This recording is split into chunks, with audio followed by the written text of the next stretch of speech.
याविषयी मुख्यमंत्र्यांनी एकदा जाहीरपणे पत्रकारांशी संवाद साधला पाहिजे।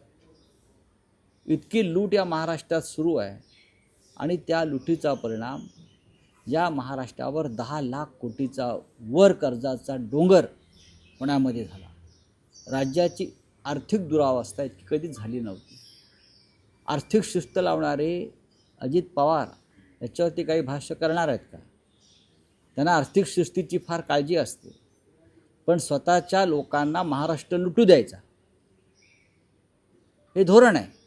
मग देवेंद्र फडणवीस यांचा असेल मुख्यमंत्री म्हणून, अर्थमंत्री म्हणून अजित पवार असतील आणि दुसरे ते एक डाकू मानसिंग बसलेलेच आहेत अमित शहाच्या कृपेने।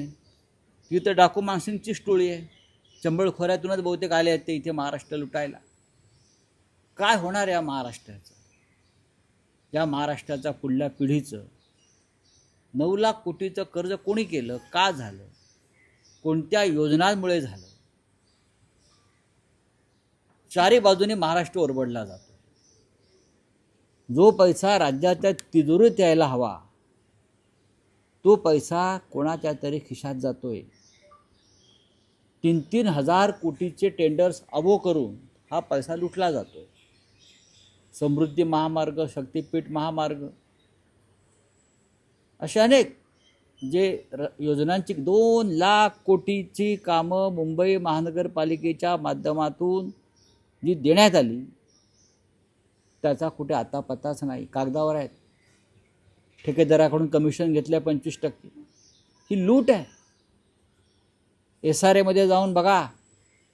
मुंबईच्या SRA मध्ये महेंद्र कल्याणकर नावाचे जे अधिकारी बसले त्यांच्याविषयी रोज एवढी माहिती येते। काय करतात राज्याचे मुख्यमंत्री? SRA प्रकल्प कोणत्या पद्धतीनं गरिबांच्या हक्कांवर गदा आणून हा पैसा कुठे जातो आहे? कोणत्या राजकीय पक्षाकडे जातोय? कोणत्या नेत्याच्या किंवा त्या नेत्याच्या गटाकडे जातो आहे?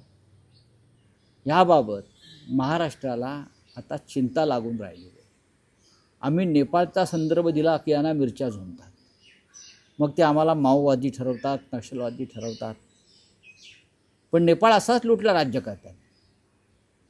नेपाळ अशा प्रकारेच लुटला आणि त्यातून जो उद्रेक झाला तो अत्यंत धक्कादायक होता। त्याचे समर्थन मी करत नाही आहे, पण लोकांच्या संयमाचा बांध इथे तुटतो आहे। 10 लाख कोटीचं कर्ज या राज्यावर, आणि या राज्याला तुम्ही प्रगतीपथावरचं राज्य म्हणता।